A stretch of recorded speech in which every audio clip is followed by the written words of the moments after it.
hundreds of thousands of miles beyond Earth. A phone booth-sized spacecraft is en route to take on a challenge no vehicle launched from the United States has attempted in more than 50 years.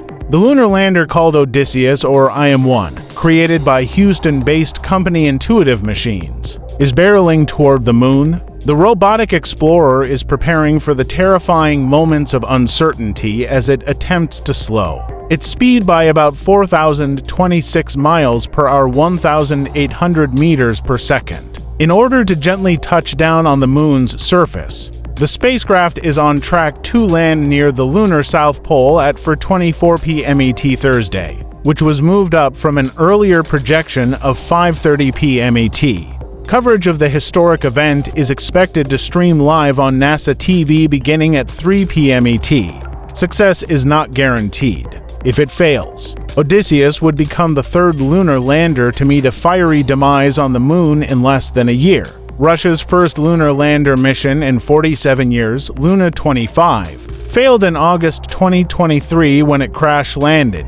Hakuto-R, a lander developed by Japan-based company iSpace, met a similar fate last April. Overall, more than half of all lunar landing attempts have ended in failure. Tough odds for a feat humanity first pulled off nearly 60 years ago. The Soviet Union's Luna 9 became the first spacecraft to make a controlled or soft landing in February 1966. The United States followed shortly after, when its robotic Surveyor 1 spacecraft touched down on the moon's surface just 4 months later. Since then, only 3 other countries, China, India, and Japan, have achieved such a milestone. All 3 reached the moon with robotic vehicles for the first time in the 21st century. India and Japan each pulled off the monumental feat just within the past 6 months, long after the US-Soviet space race had petered out. The US remains the only country to have put humans on the lunar surface, most recently in 1972 with the Apollo 17 mission.